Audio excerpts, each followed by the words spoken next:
Buenos días, el presente video es para explicar el laboratorio de la asignatura de Fisiología Vegetal, el cual se titula Características físico-químicas del suelo y potencial hídrico de las hojas.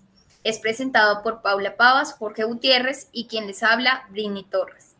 El objetivo de esta práctica fue determinar las características físico-químicas del suelo y relacionarlas con la disponibilidad de agua en la planta. A manera introductoria hablaremos del potencial hídrico, el cual se define como la capacidad de las moléculas de agua para moverse de un sistema a otro. Y este movimiento del agua depende principalmente de tres factores: del gradiente de potencial químico, de la permeabilidad del medio y de la temperatura. Además, el potencial hídrico presenta cuatro componentes: el potencial osmótico, que se entiende como la cantidad de solutos en el agua; el potencial mátrico, en donde las superficies atraen moléculas de agua; el potencial de presión, el cual depende de la presión que ejerce el interior de la célula; y el potencial gravitacional, que como su nombre lo indica, está relacionado con la fuerza de gravedad. Y la capacidad de retener agua en el medio depende especialmente de las fuerzas de las moléculas representadas por el potencial mátrico. Pero entonces, ¿cómo se mueve el agua desde el suelo a las hojas? El movimiento del agua en la planta se presenta a lo largo de gradientes de disminución de energía. Por lo tanto, para el agua pura, el potencial hídrico tendrá un valor de 0 y los valores en la planta serán negativos. El agua se mueve desde zonas de mayor a zonas de menor potencial hídrico. En el interior de la planta, el potencial hídrico es más elevado en las raíces y disminuye progresivamente en el tallo, por lo que los valores son más bajos en las hojas. El suelo es un sistema sumamente complejo que, además de su composición, porosidad, el tamaño y naturaleza de las partículas, en especial su carga eléctrica y la manera en que ésta se dispone, determina qué cantidad de agua se puede retener en el suelo en contra de la acción de gravedad y con qué fuerza ésta se retiene. Cuando las raíces de las plantas absorben agua, provocan una desecación local del suelo, que hace que el agua se adhiera más firmemente a las partículas de este. La disminución resultante del potencial mátrico actúa como una presión negativa o una succión y disminuye el potencial hídrico del suelo. Por tanto, el agua se mueve de las partes más húmedas del suelo a las más secas, siguiendo gradientes de potencial mátrico. Cuando un suelo está recién irrigado, después de haber sido drenado por la gravedad, a este estado se le conoce como capacidad de campo. Su potencial hídrico es muy cercano a 0. No obstante, a medida que la planta absorbe el agua y el suelo se va secando, el potencial mátrico desciende y el potencial hídrico se hace más negativo. Se le denomina porcentaje de marchitez permanente al contenido hídrico del suelo, con el cual las plantas se marchitan. No obstante, pues las plantas empiezan a presentar signos de déficit hídrico y reducen su crecimiento mucho antes de llegar a este porcentaje de marchitez. Independientemente del suelo del que hablemos, cuando se llega al porcentaje de marchitez, el potencial hídrico es uniforme, aproximadamente menos 1, megapascales. Y cuando este potencial hídrico disminuye o está por debajo de este valor, las plantas son incapaces de absorber agua. Sin embargo, pues hay suelos que retienen mucha más agua que otros, como es el caso de los suelos arcillosos, que poseen un potencial hídrico mucho más bajo al de los arenosos. Y esto ocurre porque las partículas de arcilla son mucho más pequeñas que las de arena y por tanto tienen una mayor área de superficie para retener el agua. Y para esta práctica, la planta que utilizaremos es Dichondra repens, que también se conoce como la planta del centavito, y es una planta muy resistente porque tolera muy bien la sombra y puede crecer en casi cualquier clima. También no necesita mucha agua y aparte puede crecer en suelos finos y poco fértiles. Bueno, previamente implementamos los siguientes tratamientos, los realizamos en dos condiciones lumínicas, en sol y en sombra. Para el primer grupo, pues T1 corresponde a irrigación hídrica del 100%, T2 irrigación hídrica del 50% y T3 irrigación hídrica del 0%. Asimismo para T4, T5 y T6, T4 con 100%, T5 el 50% y T6 pues 0%. Nosotros medimos la irrigación hídrica pues utilizando un vasito desechable de 7 onzas y nuestra planta problema pues comúnmente llamada centavito y pues su nombre científico es Dicondia repens. Ok, en cuanto a el muestreo del suelo, utilizamos 3 tubos de PVC, los rellenamos con la tierra en la cual pues venían las plantas. Para la primera prueba pues realizamos eh, pruebas físico-químicas pues, de los suelos colectados y en esa pues hicimos pues la prueba de manipulación, en la cual determinamos qué tipo de suelo era en el que venían contenidas pues las plantas problema. Para la segunda prueba, pues tenemos la prueba de presencia de materia orgánica. Utilizamos algunas gotas de agua oxigenada y en presencia de burbujas, él era el indicador de la materia orgánica. Eso mismo realizamos para la prueba del carbonato de calcio, pero en vez de agua oxigenada utilizamos pues vinagre.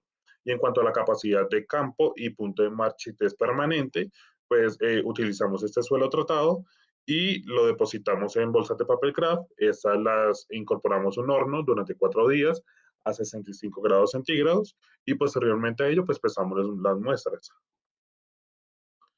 Bueno, en cuanto al potencial hídrico de las hojas, seleccionamos 6 hojas homogéneas por tratamiento, pues resaltando que pues se les seleccionaron con el peciolo de cada hoja.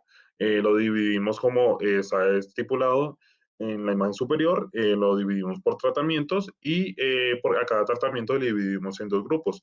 3 hojas para prueba de cámara húmeda y 3 hojas para prueba de cámara seca o de horno. Ambos grupos fueron pesados y pues así como se estipula en la imagen superior e inferior. Bueno, en cuanto a cámara húmeda, bueno, acá se determinó pues la masa en estado de saturación o de turgencia. Se utilizaron cajas de Petri. Aquí pues se depositó algodón humedecido y posterior a ello pues se incorporaron las hojas destinadas a ese tratamiento.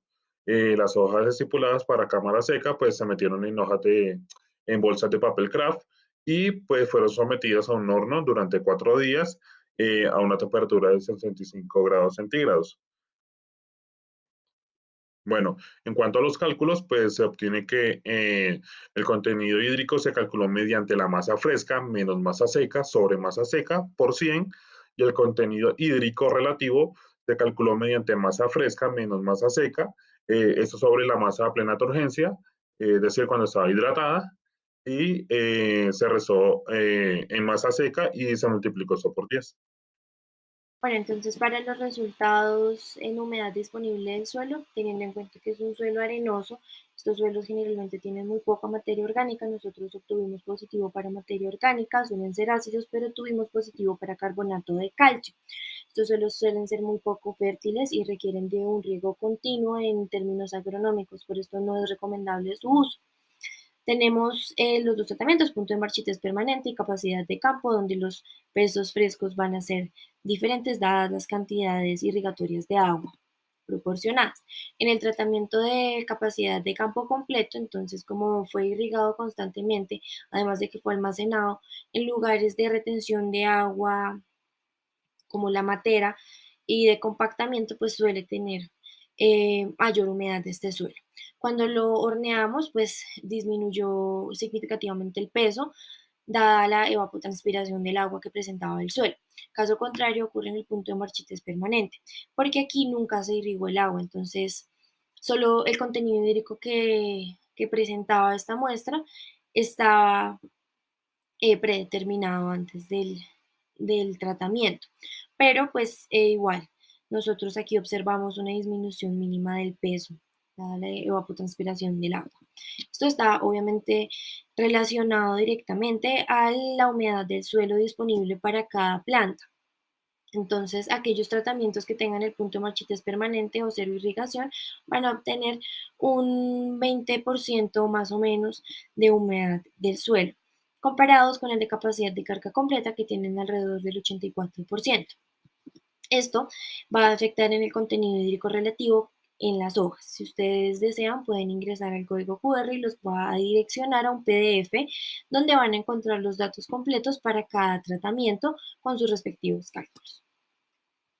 Aquí, bueno, estos son los resultados que nosotros obtenemos, los graficamos, entonces para cada tratamiento hay un contenido hídrico relativo diferente y pues hay valores, digamos que bastante distantes entre ellos. Para el tratamiento 1 y tratamiento 4, que son de irrigación completa, los valores, si bien son de los más altos, están diferentes dada la evapotranspiración por calentamiento de suelo que va a presentar el tratamiento 1, ya que fue expuesto al sol continuo durante todo el tiempo de muestreo.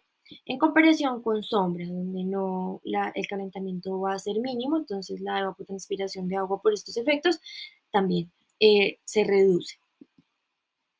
En el tratamiento 2 tenemos errores por laboratoristas porque es el valor que no es esperado, dado que es el más alto y teniendo un 50% de agua. Esto puede presentarse por diferentes razones, como el peso de turgencia, ya que las cámaras hídricas se tuvieron en cuenta muy poco tiempo y el tiempo de horneado también fue mínimo pues para el procedimiento que se desea realizar. Sin embargo, para el tratamiento 5 se asemeja un poco más a los resultados esperados, ya que es mayor que el tratamiento 6, pero menor que el tratamiento 4.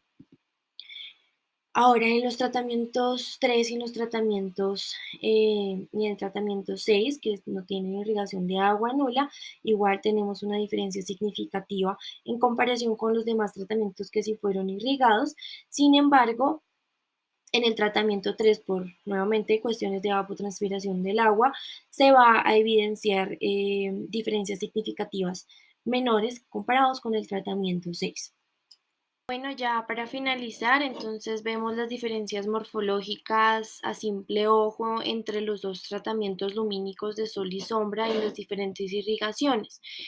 Entonces, dadas las características de la planta, es una planta que crece por estolones, que es rizomatosa, además de que es suculenta y es de hábitos de sombra, pues se va a ver evidenciada en los diferentes resultados. Si miramos primero en sol, pues vemos que el tratamiento 3, que es el 100% sol con cero irrigación, pues va a presentar un área foliar disminuida en comparación con el tratamiento que tuvo 100% agua. Pero si comparamos con sombra, vemos además de que el área foliar es mayor, el crecimiento de estolones en los diferentes tratamientos debido nuevamente a los hábitos de sombra. Entonces, si bien vemos diferencias entre el tratamiento 6 y el tratamiento 4, pues las diferencias entre los dos tratamientos lumínicos son más evidentes. Esto demuestra que esta planta suele crecer en lugares sombríos en comparación con los lugares de sol. Además, hay que tener en cuenta que nuestra tierra para punto de marchitez permanente tenía el 20% de humedad. Esto quiere decir que la planta, si bien no está seca, ha logrado sobrevivir con esta cantidad de agua. Si prolongamos el tiempo de exposición a estos tratamientos, probablemente la planta muera. Pero en este caso no hay pérdida como tal de la planta.